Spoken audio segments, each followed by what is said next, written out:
this. I looked up our stuff in Georgia, Ellie, and I went back and read the books that I've got of yours on my shelf, and I just felt like really grateful that you would take the time to talk about my book and stuff. It really means a lot to me, with the respect everyone has for your work and how long we've known each other. You know, I think I asked you to do an event for the first time like 2011 or something. Right. No, I was trying to think back on that as well, and also that I think it was maybe around about 2011, because I'd been to a performance of yours before I met you. If that's not a kind of meeting already, I also had been studying just around the corner from the British Museum, and I'm almost sure, although it could be a dream visited upon me, that there was a fire alarm that went off, and you were one of the guards that was very gently just gesturing towards the fire escapes, and we all filed out. And I don't make it a habit of just staring at people that are in that position in galleries, but you had such a sense of poise about you. And because I knew that the performance that I'd seen previously, it was very poised, but also very energetic and full of kind of a freneticism. And reading your text now, your brilliant novella now, and holding these two images in my mind, it's difficult to dispel those images of you, the author, who one is supposed to pretend has just been parachuted out of the text necessarily, and see through a prism of their characters. But we'll talk about all that later. But it is a privilege to have read the book and to be able to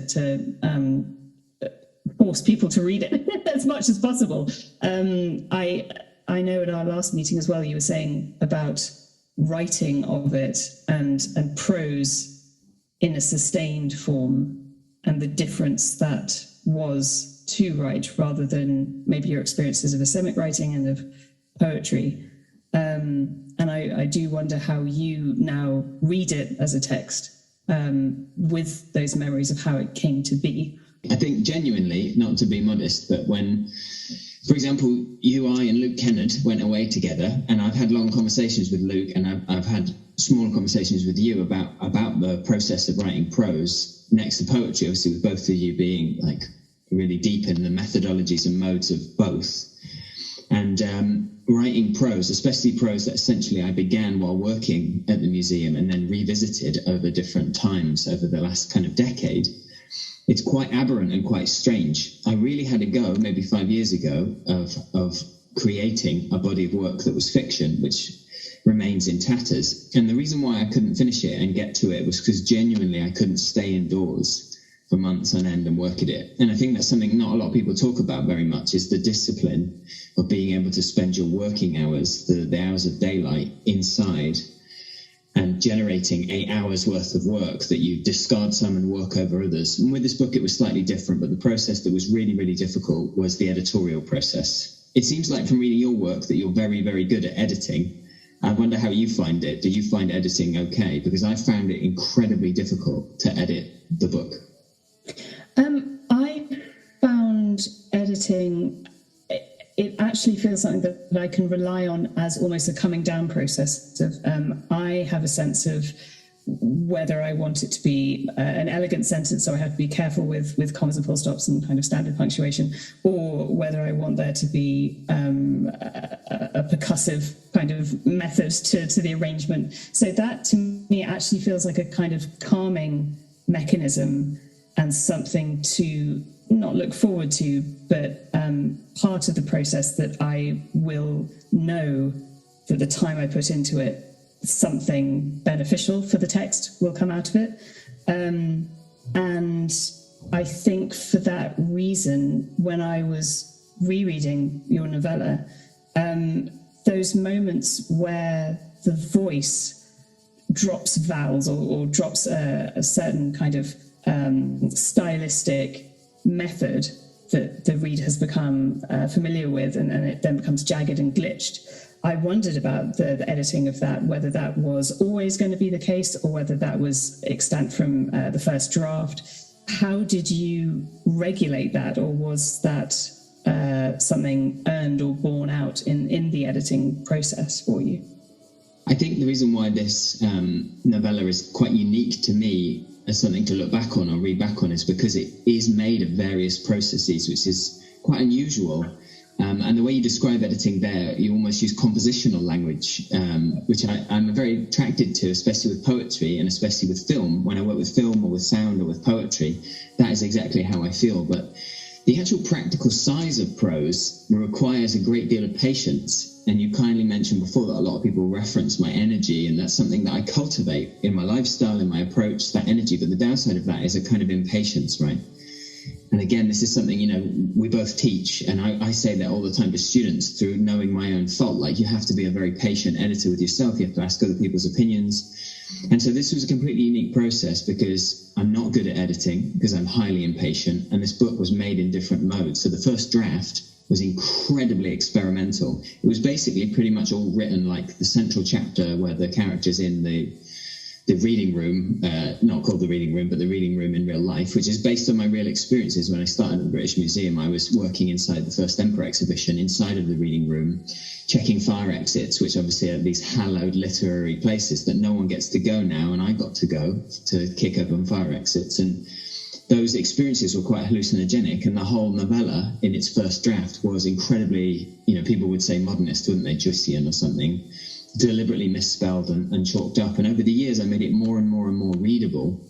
And that's another interesting thing, that it's because it's prose and because I don't have expertise in prose through lack of experience. I actually wanted to make it so that people could read a lot of it. And therefore, the editorial process, again, was so important. And I found that very, very challenging because I felt like I had good material, but how to make that material its best form, that's such a big thing. And I don't hear a lot of people talking about it. So when I've looked at your work or Luke's work or other prose poet stylists that I admire, I look at it, I think I can see the edit there. I think I can see draft number 9. And it's not something that people talk about a lot. I mean, it's interesting in terms of the themes that are embedded and demonstrated in reading the text, this idea of the fire escape, the idea of something accessible but also forbidden but also necessary, and the staging of access to that. The way that you're describing an editing process or an accessibility that the reader might have to the text versus what might be, off-putting or abrasively other to an experience of reading. There's so much in the novella about this impulse to have activity or to disrupt set against enforced stasis or positions of authority that are to do with surveillance and a maintenance of an authority kind of being more important than the authority itself. And I wondered whether would you call it him a narrator or a protagonist, the central figure? Did you feel that his story existed in the first instance in that central chapter, that what existed in some form as a central short story that I know was shortlisted for the White Review Prize? Whether the story started there and bloomed outwards, or did you feel that in writing that you were revealing stages of what would become a later narrative that it could slot into? I think that my recollection of it is actually quite hazy to a certain extent, but I think practically a lot of the novella was like that. And then I'd sent a chunk of it and pretended it was a short story. And it got, noticed kindly by the White Review. And then going back to it, I realized that there's a big question about experimentation and methodology over 11 years or 10 years of writing poetry, that I've realized so much of what, say, someone who's called experimental, or whatever the word means, or innovative, it becomes a new kind of bracket. And I try to break out of that halfway through my publishing collections by writing things which were more literary, shall we say, high literary, Eastern European influence poetry. And I know a lot of people who are interested in experimental poetry looked at that when I published it and were like, why are you doing that? Why is this not another chaotic collection about this or that, or another experimental thing? And I think that's what's happened with this novella, is that sometimes we get fixed into our styles and we become that thing, and we're expected to do that thing. And it is true, a lot of very successful poets and writers basically write the exact same method with different content for their entire lives. And what essentially happened with MUEUM is that this place that I'm in the last couple of years, when I've been trying to turn it into something that would come out into the world, I look back at the aberration and the intensity of it, and I just felt instinctually it's not what I want to do with it, that it would be an exercise in people opening it up and going, oh, interesting word salad. And so what's left, which is true of a lot of my poetry for reasons that are vital. But at this point in my life, I feel like with prose, because I don't know enough about how to write it well from experience, and I do believe that we accrue experience. We accrue expertise through experience. That's the only way that we gain that. And with poetry, I do so much of it that I feel confident with that. But with prose, I came back to this material that was so aberrant and crazed from my time writing it on the galleries by hand in pencil on pieces of paper and then typing it up later, and having sent out that chapter and it being nicely recognized, I thought, you know what, I'm going to start shaping this novella around that because it exists outside in the world. And I'd also published one of the chapters, the kind of most depressing chapter that I could possibly, I can't believe it when I read it now, the kind of, without spoilers, torture scene. I don't know why I'm so miserable in my writing and hopefully not in my life. That had also been sent out. And so I thought, oh, those two must remain. But I cut so much of it, and I really wanted it to be a novella. I wanted it to be quick, so I could control it, so I could make it more readable, so I could make it elusive, and so that I could contain within it the things you kindly referenced before, the high and the low. I wanted it to feel like it was talking to European literary ideas, but also talking to like pulp and Warhammer and science fiction and apocalypse, Lovecraftian stuff. And I wanted it to talk about work and hierarchies and the idea between the worker and the visitor, the transitory and the permanent, the stasis, the boredom, the negative feelings that come from not being valued in your environment, the sense of like lurking threat in work, and all these things. But I wanted it to be fleeting. Because the museum itself within the story is kind of paper mache, right? The idea is that the museum is so permanent in people's minds, and it was so permanent when I worked there, but I wanted the novella to feel like, is this even real? Is it like a set? So that's why the styles were that way, that's why the length was that way, and that's why I think I made it more readable, to make it structurally so that people could find their way through it. And then in that core is this remaining modernist hallucination, which is, I suppose, the style in which it was born.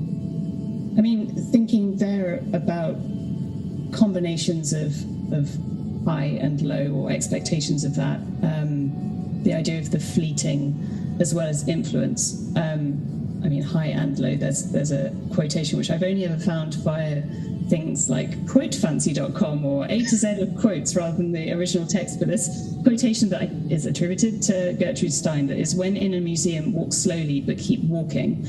And this idea of the vitrine or the artifact as something that you're meant to acknowledge and recognize as a visitor, but the guard is also guarding, but you're meant to walk past it. It's as you say, this fleeting encounter with history, without that being a logical impossibility where we all just, our heads explode if attempting that. And I think that what you're describing with the novella form is the perfect craft, and a very thoughtful, considered craft for looking at what a museum is and what occupants, inhabitants, controllers, controlling forces, or the controlled within that space can be and do.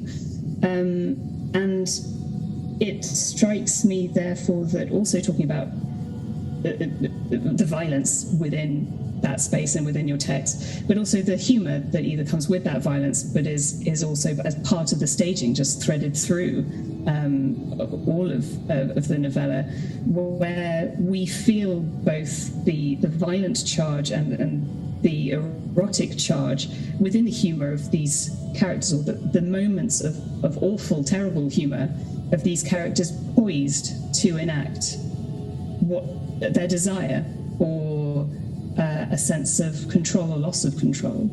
And I wondered whether that was something, either part of the spontaneity of writing or the opposite of spontaneity with editing. Is that something that you felt you had to add in, or was it always just part of the architecture or the style or the sophistication of the writing there? I wonder where humor situates itself for you, or where you situate yourself with humor with the writing. Thank thank you. Yeah, I mean, I think you've hit on some incredibly important points there, because the answer really is that it comes actually from the experience of working there for 7 years. You know, that there are things in it which are completely structurally superimposed from reading and from copying better writers, but the actual experience of working at the museum, the thought exercise that I've used, especially recently when friends have read the novella and asked me about how it relates to my time working there.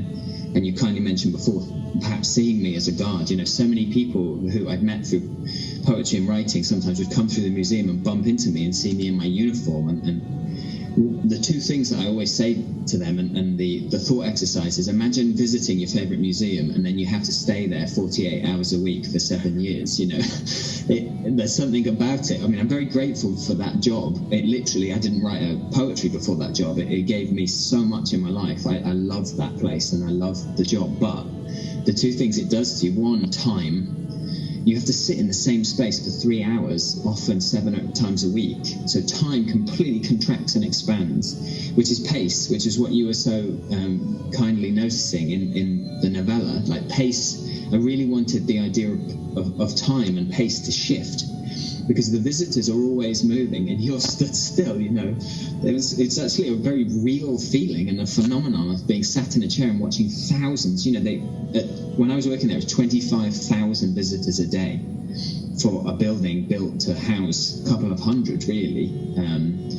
And so you have this complete feeling that you're lost in time. People come up to you and ask you a question, you'd have to click back into their temporal reality. And it really affected my colleagues in a very, very strong way. And I would notice that and try and defend against it myself. And the other is I always got really frustrated because I always tried to criticize a lot of the base postmodern ideas like Baudrillard or something. You know, you want to make Baudrillard I don't know, Ginsberg or Bukowski when you're for 16-year-olds, but then you work at the museum, you're like, oh my god, the idea of sub-reality. You know, unfortunately Baudrillard seems to be he's not just an 80s superstar. People taking pictures and not looking, you know, that's not something that happen occasionally. 90% of people just click, and you're like, the excess creates a question about whether anything is real. So people's experiences of the British Museum, I think, a great deal is 1 hour whizzing around the history of the world, taking pictures of things they're not looking at and popping out and getting to the next thing.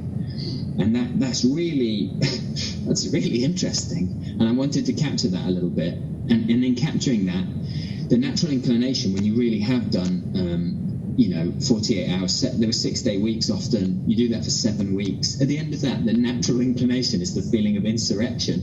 This has got to break down. This, at some point, someone has got to push one of these things over, and then I grab them, and then they grab me. And in that too, then, is obviously the kind of gallows humor. I mean, you can imagine what it does to some of the people. And the workforce at the museum was 55-year-old union cockneys and 25-year-old hipster dweebs. And so the conversations and the humor of the people and some of the things the visitors would do, it was very, very funny while being also very, very slow. And I really wanted to capture that because I knew I had a perspective that most people probably wouldn't. I think that definitely comes across, and the idea of novella and this novella as the grab and also a release. I think that for me as a reader, the way that you've ended the novella, how do I stage this without spoiling it, but there is a release there to do with the unwatchable realities or imagined potential realities of the unsurveyed or unsurveilled object. And that does provide narrative momentum and a narrative shift. But it doesn't feel as a total text like you required neatness there, that there is still this chaos. Veins that are extensible and expansible, heart that is a pump. Cut an onion down the center, cut a man's head down the center, the impulse arises at a point in the right auricle. An auricular flutter, an oracular flutter lays bare hair, skin, muscular flesh, pericranium, cranium, dura mater, pia mater, brain, pia mater, dura mater, rete mirabile, and the bone, which is the foundation of all. A demonstration of bones cut through by a saw. A demonstration of simple bones. a demonstration of bones and nerves, a demonstration of bones and veins, a demonstration of nerves and muscles, a demonstration of veins and muscles, a demonstration of bones and intestines, a demonstration of bones, nerves, and veins, a demonstration of nerves alone, a demonstration of nerves and bones that have been sawn through, a demonstration of bones and the nerves that join them together, a demonstration of bones alone, divers, skinless divers, diving past flowers and sea urchins, their own pink petals of flesh flowering from ankles and wrists, walking on a sea bottom past the skate, sitting on a pillar beside an urn, or simply standing in front of a wall, lurking beside the wall, keeping close to the building line or curb, foraging, scavenging, looking about, sniffing, quivering, keeping an eye on everything. Attempt to construct a white figure. Pitch black, powder black, wood black, coal black, carbon black, lamp black, stove black, ink black, smoke black, jet black, slow black, smudge black, shoe black, ivory black, Japan black, lead black, chrome black, silver black, platinum black, car black, tear black, road black, gas black, rat black, bag black, stone black, bone black, bone black. If the darkness of night is 100 times as dark as the darkness of evening, and a man's pupil doubles in size in this darkness, the darkness is cut in half. If the pupil of an owl's eye increases 100 times its original size in the same darkness, the owl's eye is equal to the darkness in which it sees as by daylight. Why does the eye see a thing more clearly in dreams than in the waking imagination? Between Philadelphia and Meridian, between Meridian and Sebastopol, a dam that will not hold water. 3 men complete, 3 men with bones and veins, 3 men with bones and nerves, 3 men with simple bones, seeing more clearly the inside of a hand, the arm composed of 30 pieces of bone, 3 in the arm, 27 in the hand, the foot composed, closing an iris, raising an eyebrow, lowering an eyebrow, shutting the eyes, opening the eyes, spreading the nostrils, parting the lips with clenched teeth, bringing the lips to a point, laughing, wondering, 28 muscles at the root of the tongue, fashion, screwing.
Since I've worked in the museum, I have written 486 notes. I've seen people drawing freehand maps of accuracy and been taught to that there are places of worthless dog shit, and that's why I don't draw. I've seen shutters shuttered like windows in the face of so many works that all the blinds are drawn into an eclipse. I've witnessed Rosella Stone backpacks and lunchboxes of Great Wave and posters of Pandora's Box. I've seen prayer rug mouse mats. I've been a witness of commercial objects. I've been bystander to drinks at cafes, that's everything. Sometimes I don't feel wheel working. This is the right way to give a version in the corner of the box where Ms. Muster, the passing odd, the readings room. In a notebook I have lists of people who are colleagues. They were moved because the rise of the provisional CMOS, and I've avowed myself not to touch those who are draped in complan. Sweep of the young, like pogroms, for not much, for it is boring walking. I don't know what. I have to check the room for obstacles, my head aches. I am clearing a bit better now, I sat. As times are passing, always slowly in the reading room, I see if balcony and desks and box are still there. Soon, sitting in a room, alone, is not walk, it's pathetic. How is doing nothing a job? I sit longer.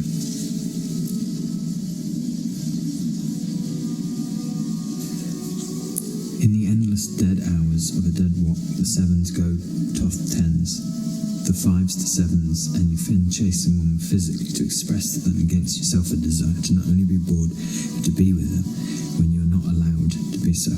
I shake my head. The ones in charge, honesty, are the one who will sack the girl if they don't at least smile. Not like Rebecca, a killer.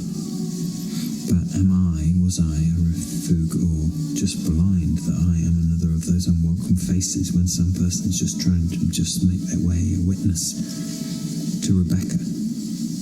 And then even liquor. My record is free in a day, a host to guard, a visitor, tempering, mean to kind, why would Enyon let me? But always a pin pursed to me, friends, shadows in uncase, even if the morasses of the faculties are not looking into that cases for an object they've never heard of and will never remember. I cannot hid beneath heat's hair, women who are the rivals of MUEUMs, museums, museums. I coot my ears to the big doom above me. I from what they're hiding, rock, but newer twins to my being so bored, her and them being singled on arrived from the Sug. Thessaloniki, Tallinn, Milan, Bucharest, Wroclaw, and Vilnius. Never to forget her, thick, not teak, all it is Sam. One telling me on in the end, they know is, heaves as heavy lit the way of the rubble, poping a joint under the crux of an omoplata, an ippon, sayo and eggy. Judo learnt in war that nearly broke a neck in Gallery 1, in a different dissolved toilet in the Chillin Centre. That was the third on site, the third in a day. Playing the plastia bead game on my lunch with a ballpoint pen and the goal from the canteen, lingering like silverfish, cough short, more like a wet patch in the bathroom, held tit like a tortoise, like tongues of tit, then a swift bit back onto the gallery, and raised people can change. The old sins, Cygnus says in the Nostala Galaise, Anthony while she Augustus first whiff kills bales for the orc. I'm scrath in trouser crotch pathach before Hadrian in 7th O. Anna O in the Numa Zero, Fosh mouth, when she's hating blindness.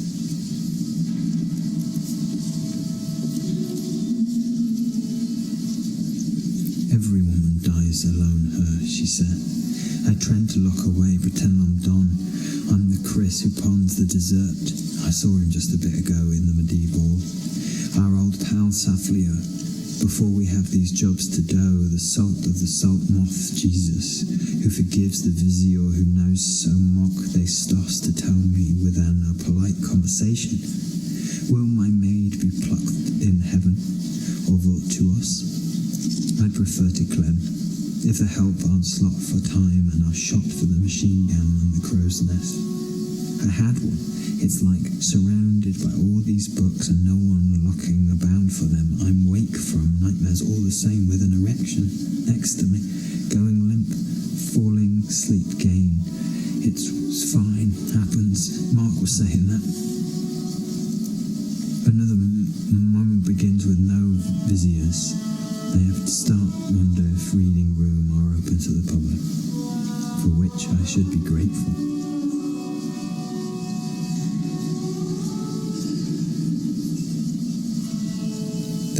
cases to the Mongols. One to Timur the Lame. Do they know where they went? M gallery is where M is more the trumps of sunding. I can't do it for them. Sift 2,000 upon people to a form the levitating feeling of exciting love that floats above us with just a view, and is only possible to spit the appearance of emptiness from the mass. I have discovered actually it is possible only in the moss. It is a flood prophesizest, the first of the MUEUM woman I trough, the hidden dower of the enlightenment galleys from it, Lusitania, and the Mongols were the biggest genetic studies revealed the one single DNA strain in Taozads was Chinggis himself. Maybe apocryphal, but one girl I visited, she definitely has rounded eyes. I'm feeling a bit harassed. It was her. Not having read the books of Mongols that I've read who point that they easily reach the Baltic beaches. Hers was Vikingi and her ears nut, which is stirring in a dark room on the minute break from a shaft in the enlightenment eerie. The dower opens with a house key. 8 Loridal goes nowhere. A remnants of soon past development, some labour, off into the ethereals where the post office wishes is. Maybe once underground, when they all had a plan to evaluate them objects out of the museum in a hurry because of new bombs. MUEUM, just feet from flowering the roof columns of the Nile-enlightenment till the shrapnel of the old bombs that tore through the roof of lost makers. For this is a placement of lost lists, is what a MUEUM is. Just feet. I held her around her waist. It was like a show I was in, and inhabiting myself. Strange, the reading room isn't being bred today. No viziers at all. I will get on and really check the balcony desk now in a minute, when my head clears and I'm not drolling.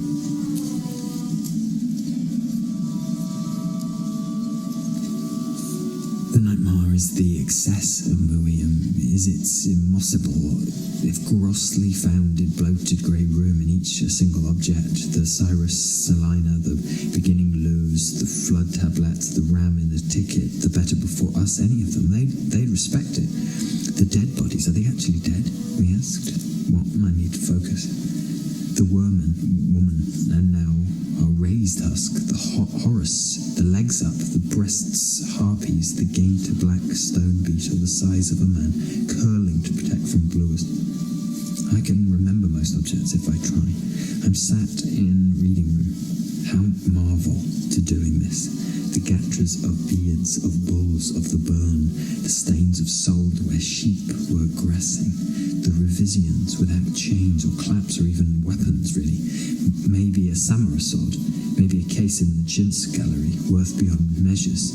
The jade box, the jade terrapin, the ring and sword of Tiupu Sultan. It's fortunate, the Fiji mermaid, that the history of people is swallowed up in the new kneaded Pilation. Because if they knew what we had done, they would swell so lurga to broke the seams of any build, let alone a MUEUM. But these are Sid, by the thousand. How can they possibly but take it on? How can these objects be real when numbers are amassed as though they were viziers themselves? The behind glasser is expanding with the results of medicani that is decreed still by people who believe in it. Goad with the MUEUM, you can trace where others' ons ended. I read in these books. They would have special turns in the MUEUM, the first museum, fun shows. Come and unwrap a mummy was one. They could pay and peel off the rotten sand bandages for parole at the time. Nothing important like someone peeling. Then they read a Scott Troyers or Assyria Gates, and that was a sonata. How did they move such large objects? The dicks are hacked off because of MUEUM, the older MUEUM. The on before the claws like fingers, they are vulnerable when moved, they told me. There is in room 4 in the centre. I have never heard of that object. You must have dreamed it, I said. The coiled serpent was given to Montezuma to court, to a king and then a pope, and then bought by a private deal. But walls has a beam alarm, and if children pass hands through the beam, the alarm sounds instead. The old history says Cook expeditions brought back with it, or Calvaries, or Claudia Rich, or the work of Linnaeus. I have become part of the organization sat in, I didn't defend or defer of record in times that needs by is first only end an order, the beginning of an order, the age of needling to record things in an order to give an account of things as then might have been, which changes how they are. Do like an engineer. I wear a radio. It is not making noise today. Lists of those that departed, lists of those to be refused entry or exit, lists of those who culture confused them when it comes to the reed cord dangling in a desailed toilet. It is an alarm, not a flush. 5 letters, MUEUM, 6, 5, for those playing who pour through the other singing. Alarm fire exists as though they are ways out. There are only 2 ways out as ever, mouth and back door.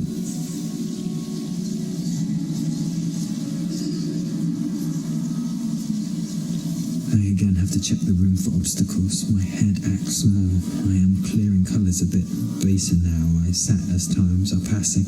I look upon the left to see the gardener himself is soon too much. That ain't Mark, and it ain't curator again. My head has always been strong at clearing. If they are going to hurt me like this, I'll be leaving here within a year by design. All fine in the reading room, writing. The balcony has a railing. I hold it. My head. I see down on the empty desks and focus.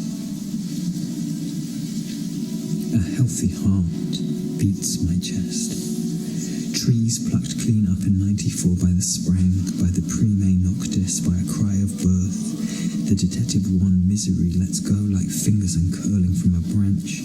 The dream in room 4, a woed beggared approaches gastric palsy overload, someone I heart or a colleague. He asks for me. Is he asking for? Or me, son, for now, dogfights, breathing heavy to remain in life for soon enough anyway. E is for empty, O is for I. The songs of colleagues saying nasty things behind you or back in the workplace. A big puddle in the gallery, for here it is always raining. Shades of green to yellow, blue, purple, pink, and finally back to its original green. It is as tough, the water freezes evenly, but this is in simple language. Sit ready, get paid for that, in a chair, in an all but empty room. Give up smoking, alcohol, do not touch, and if you cannot sit alone with yourself, the silent instructions. Readiness, the single drip time to feel one's health from the innards and give thanks for menial labour. The teacher with a voice, slow at wanting fast, fast at wanting slow, dribbling into perception of each minute, and not the worst I've done, breaking wind in children's faces and telling them so, and forward rolls in war gallery where my fighting came in handy. The sound of a light chain, locking as disease falls, as children are taught from their parents, as mercy looms. What boredom has taught me. This is a human recourse. There are pits to dig, a board, a list of, as sadness addresses, thick, varicosal mentions, and soon it will be gone. The pantheon of Western diseases abound: fatigue, arrhythmia, angina, cancer. A desire to charge one's phone before the stone. The false attachment to the body. A radio that rots waves. A really bad diet. For the usual up the left shoulder by pickpockets. In their thieves again. Mental is our new canteen, but salute to the worker. They are the soil in which hope is grown. They wait for a minute. Violins, a march, it's a year. The urn is struck. I smell petrol. And finally, after so many thousand false starts, this abandoned bag turns out to a premonition.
all begins with an epigraph like Gustav Heiring.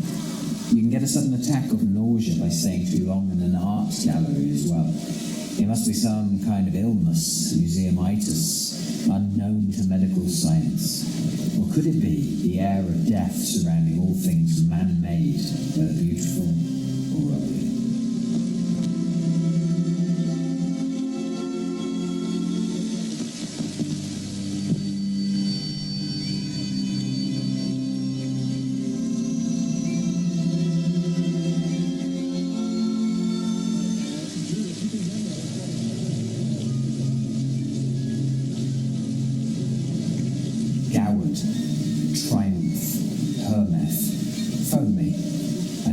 Was the greatest day of your life, but there is a new pilgrimage today.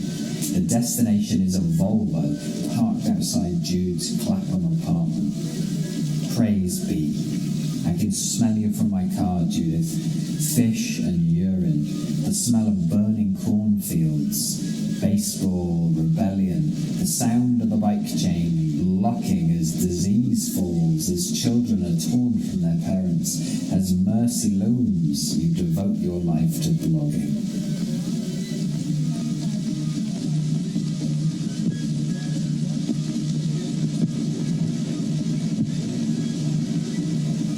Precisely because the wind did I run at lunchtime. My hands so blue they could no longer close into knits. To be fit, to have abs, so I can fuck without conscience or worship. I humbly kneel before my Pope Joan. A grape becomes a pellet for Princess, a Dropbox private video for Norwich, a straw dot upon the forehead, a red piñata, and a glass black eye smartly adorned with my image approaching, smartly a camera. What has been witnessed in the Ford Centre? Upon the orange, a fury prawn charging at a pig's eye, boys and dancing shoes.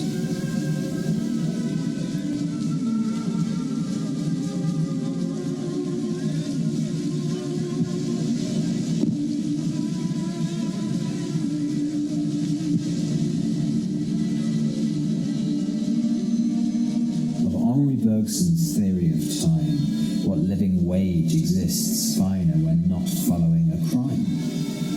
Slow at wanting fast, fast at wanting slow, dribbling into the subjective perception of each minute. The pantheon of Western diseases abound: fatigue, arrhythmia, angina, cancer. Antichrist in gallery weave, black spider, two clowns docking, drinking blood. A desire to charge one's phone before the Rosetta Stone. And a root cause, watching Stephen King's It. Numbers hymned, then barred, then hammered through the shitbox of an Essex lattice. The false attachment, a radio that rots waves, a really, really bad diet. For the usual suspects usually invading will be revenged at the left shoulder by pickpockets in their minis.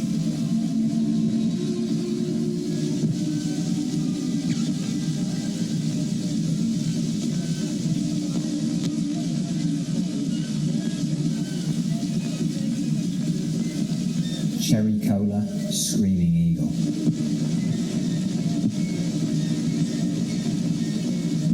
When a man enters his 30th year, people don't stop calling him young. The butterfly is fruiting body of the plank, sent forth in the form of freckles. But the equal eagle is permanent. A mammal bird, beating on her love, a soul to accompany her spirit. With hot blood, the body is her spirit. But bacterium is she, a technician of her eternity. It is no accident. The symbol of nations is winged, pampered, ready to display weight across gravity.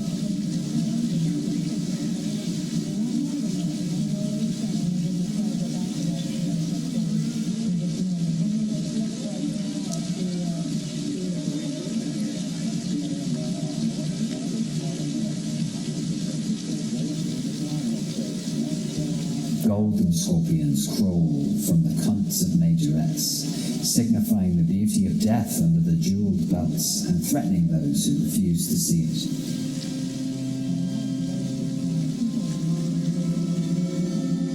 A tiger panting in a painting. The blue dolphin turned black. The white swan shudders, risking becoming alone. It is hard to get behind another portrait of hot Stalin. I'm sorry I didn't let you enjoy it.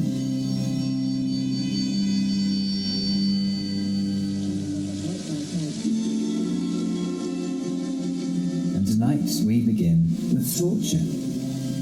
To be spun upon a wheel of ancient underwater scuttling, like the desire for lunch. A punishment as bourgeois as obsessional anal neurosis, becoming a grey schizoid, a demon in Catalonia, the museum of doubt. Unmeek foreign haircut and the soul of a hard man, a doctor as a potential perpetrator, a flash pan hunter, writing, short leather, long farewell. On a live love of swans leaving, it said, "Who is that angry little guy?"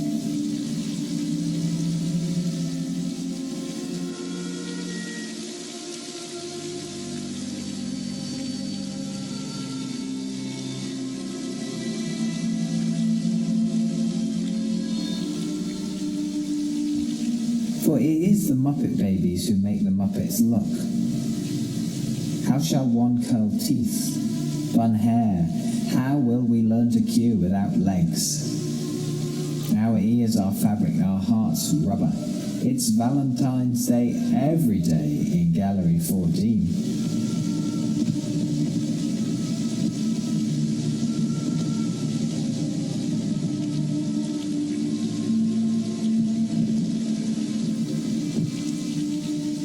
The thin blue line between front of house and back of house.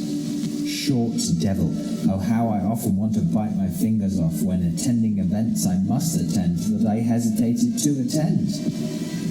My inner struggle, my emotional poetry reading and racing. I'm pregnant, inseminated while winning every rugby match that has ever taken place.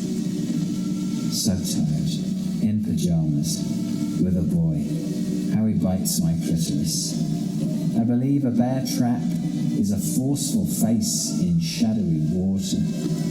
You tall devil, I surrender.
happily tell you what museumitis is, being a veteran of the place which housed and birthed its contagion. It's about context and content, something I've been long obsessed with, both in writing but also in whatever, martial arts, different jobs as well. People obsessed with the thing in and itself or not. The way you experience the thing or the way the thing is created, which affects, obviously, its existence, meaning. If you take an object or a thing from the world, from its original intention, from its historical precedent, its the consciousness which created it or engaged with it or experienced it, and you collect it amongst many other things and place it within a new space which is defined purely by its intention to collect, the thing changes. The thing is experienced in the context of other objects. It's experienced within the information given around the edge and the context of the object. That creates something that's entirely different than what could have possibly meant as meaning, as importance around the original thing itself. It's not possible. Maybe that's built in. Maybe highly attuned, intelligent people experience things in galleries and museums knowing that the thing is a pure copy, even if it's an original, a pure evocation or a lean-to what it would have been, and how unknowable that is. But the majority of people don't. They experience it purely as a stone frog, a dog's head, a piece of ancient paper, whatever. That as an idea is not just a thought exercise, it is a massive tectonic building layer, thing after thing after thing after thing, millions of things crammed together, changing what the things are by their being collected, presented, and put together. And that then is what museumitis is. To get the thing that you want, but not being able to enjoy it because of the way it's given. Like the goal you've worked towards your whole life, and it comes on the day where you have stomach cramps.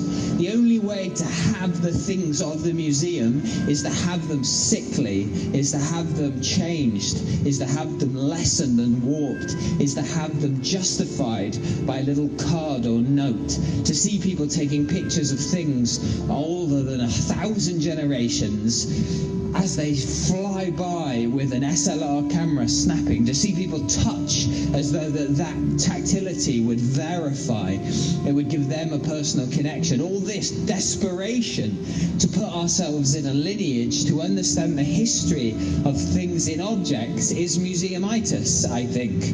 But then, what the fuck does Hayring know? Mayring. I was obsessed with reading all these people when I started reading, working in the museum, because I thought they were foundational. I thought reading Robert Musil's The Man Without Qualities, or Andre Bielay's Petersburg, or Mayring's Golem, or The White Face, all this, I don't know, Central European mega literature of 100 years ago was foundational. How naive, how amazingly naive, and beautifully naive I was to think other people read this shit. I loved it and fell in love with it, but realized it suddenly overnight made me an elitist because I read the wrong books with the wrong recommendations and entered in at a level which is in no way representational that I've seen over the last 10 years of what most people interested in literature read. As though it's some exotic pastime to read the foundational, high-level, complex, weird, playful literature of Europe for someone who's interested in literature. Like, that's an unusual hobby that I have. So Gustav Hayring, or Mayring, or... Oh, it's important, but then, I don't know. I remember Benjamin saying that he didn't know what he was talking about, but what the fuck does anybody know? I don't know. It's just a phrase, isn't it? Not a particularly good one either, museumitis. But I mean, it's really juicy as an epigraph or a novella if you're going to write about a museum, I think. Sometimes I would deliberately enact strange, banal, pointless rituals. I would lick the door handle of a gallery. I would coffee cup inside of a cupboard meant for curators to hold ancient objects. I would do forward rolls in the Enlightenment Gallery. I would dance behind huge visitors. I would photobomb. I would do anything to break the still hot air around some of the objects which I felt had begun to dissipate and become gaseous, just so somehow me being a silly twat would bring into focus the idea of the things being real. I would open my arms as wide as possible, stretching them out like some stupid bird. And then I'd clap my hands together once in the middle of the gallery, and everyone would look at me, and I would just look back at them as if, like, what? This is normal, this is how we do it. When I would work in the reading room, I would stand by the entranceway and just periodically look up into the ceiling, just to try and get the visitors as they came in to look up too at nothing. And often I would get whole queues of people staring up, wondering what I was wondering at. Anything to break the air, anything to go anti-Mayrink. They've got different security now at the museum too.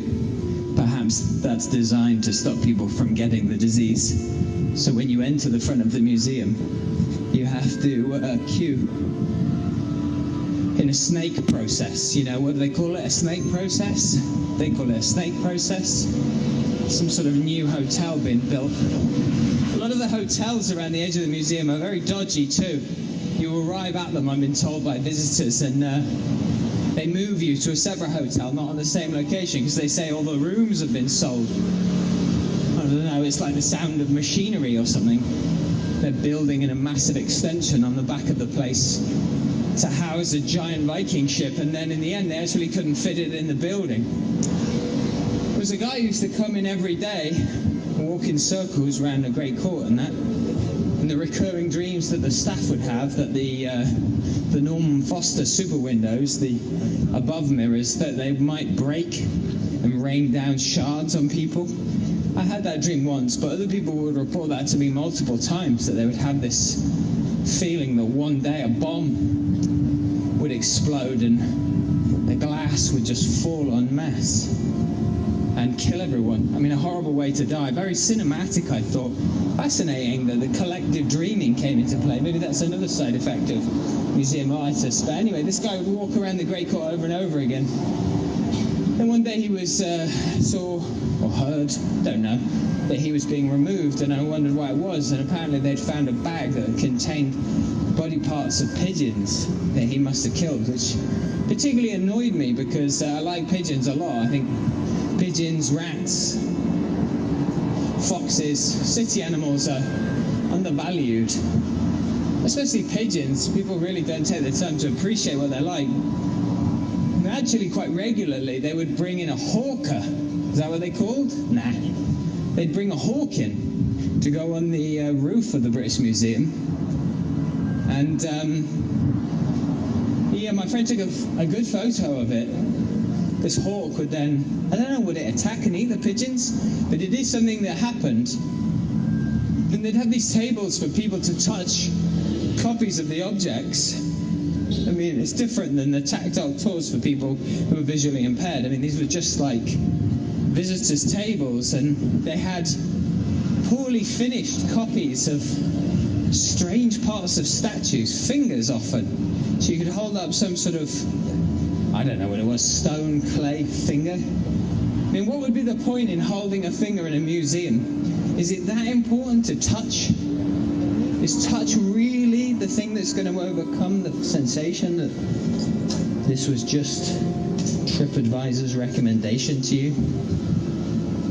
Does the museum exist outside of the idea that Americans can walk around saying, oh, this is so old?